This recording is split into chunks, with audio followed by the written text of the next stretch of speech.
जय जय श्री राधे, जय जय श्री श्याम। मित्रों, आप सभी का आपके अपने YouTube चैनल सुरेश सत्यम पर हार्दिक स्वागत है। दोस्तों, माताओं, बहनों, इस कहानी को ध्यान से सुनिएगा। निश्चित ही आपको बहुत सुंदर प्रेरणा मिलने वाली है। साथियों, माता पिता को अपनी औलाद से क्या चाहिए? माता पिता की अपनी संतान से क्या उम्मीदें होती हैं? उन्हें हमारा क्या चाहिए? हमारे माता पिता को सर्वाधिक किस चीज़ की ज़रूरत होती है? इन्हीं सवालों का जवाब आपको मिलेगा इस वीडियो में। बहुत मर्मस्पर्शी कहानी है, इसलिए आपसे गुजारिश है, कृपया वीडियो को पूरा और अंत तक देखें।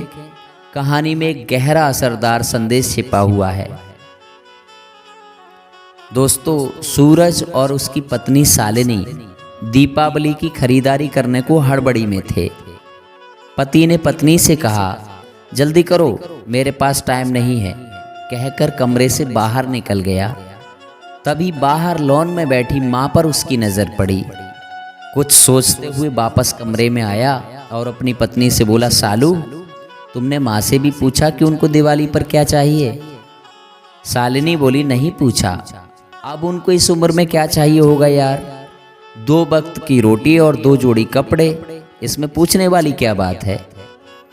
यह बात नहीं है सालू, माँ पहली बार दिवाली पर हमारे घर में रुकी है, वरना तो हर बार गांव में ही रहती थी, तो औपचारिकता के लिए ही पूछ लेती। अरे इतना ही माँ पर प्यार उमड़ रहा है तो खुद क्यों नहीं पूछ लेते?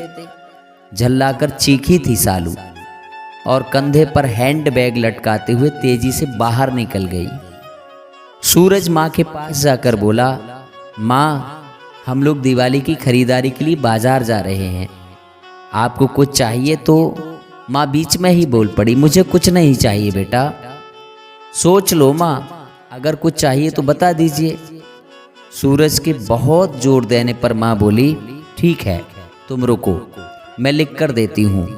तुम्हें और बहू को बहुत खरीदारी करनी है ना, कहीं भूल न जाओ। कहकर सूरज की माँ अपने कमरे में चली गई। कुछ देर बाद बाहर आई और लिस्ट सूरज को थमा दी। सूरज ड्राइविंग सीट पर बैठते हुए बोला, देखा सालू, माँ को भी कुछ चाहिए था पर बोल नहीं रही थी। मेरे जिद करने पर लिस्ट बना कर दी है। इंसान जब तक जिंदा रहता है ना, रोटी और कपड़े के अलावा भी बहुत कुछ चाहिए होता है।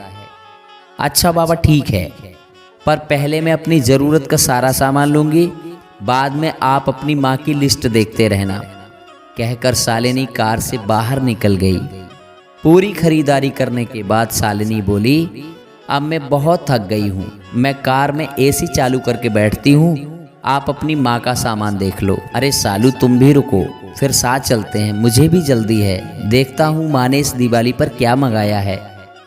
कहकर माँ की लिखी पर्ची जेब से निकालता है। बाप रे, इतनी लंबी लिस्ट, पता नहीं क्या क्या मंगाया होगा। जरूर अपने गांव वाले छोटे बेटे के परिवार के लिए बहुत सारे सामान मंगाए होंगे। और बनो श्रवण कुमार, कहते हुए शालिनी गुस्से से सूरज की ओर देखने लगी। पर ये क्या? सूरज की आंखों में आंसू और लिस्ट पकड़े हुए हाथ सूखे पत्ते की तरह हिल रहा था, पूरा शरीर कांप रहा था। अब तो शालिनी भी बहुत घबरा गई। क्या हुआ? ऐसा क्या मांग लिया है तुम्हारी माँ ने? कहकर सूरज के हाथ से पर्ची झपट ली। हैरान थी शालिनी भी, इतनी बड़ी पर्ची में बस चंद शब्द ही लिखे थे। पर्ची में लिखा हुआ था, दोस्तों, बेटा सूरज, मुझे दिवाली पर तो क्या, किसी भी अवसर पर कुछ नहीं चाहिए था, फिर भी तुम जिद कर रहे हो तो तुम्हारे शहर की किसी दुकान में अगर मिल जाए तो फुर्सत के कुछ पल मेरे लिए लेते आना। ढलती हुई साँझ हूँ अब मैं सूरज, मुझे गहराते अंधियारे से डर लगने लगा है, बहुत डर लगता है। पल पल मेरी तरफ बढ़ रही मौत को देखकर जानती हूँ टाला नहीं जा सकता, शाश्वत सत्य है, पर अकेलेपन से बहुत घबराहट होती है सूरज। तो जब तक तुम्हारे घर पर हूँ, कुछ पल बैठा कर मेरे पास, कुछ देर के लिए ही सही बांट लिया कर मेरे बुढ़ापे का अकेलापन। बिन दीप जलाए ही रोशन हो जाएगी मेरी जीवन की सांझ। कितने साल हो गए बेटा तुझे स्पर्श नहीं किया, एक बार फिर से आ मेरी गोद में सर रख और मैं ममता भरी हथेली से सहलाऊं तेरे सर को।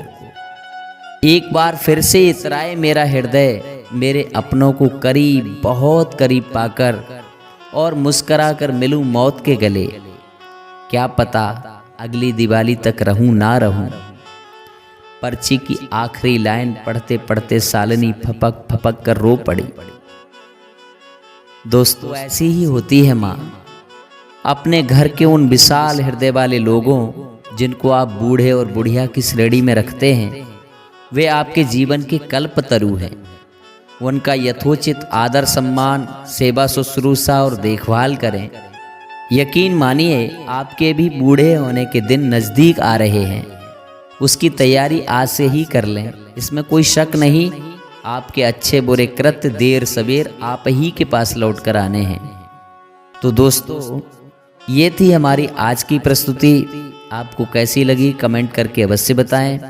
वीडियो अच्छी लगी हो तो कृपया लाइक करें, अधिक से अधिक शेयर करें और चैनल को सब्सक्राइब ज़रूर करें ताकि हमारा और आपका यह जुड़ाव निरंतर बना रहे। आज के लिए इतना ही। मिलते हैं अगली ज्ञानवर्धक वीडियो में। तब तक आप सभी खुश रहें, प्रसन्न रहें। हम आपके उज्जवल भविष्य की कामना करते हैं। आप सभी को हमारी ओर से जय जय श्री राधे, जय जय श्री श्याम।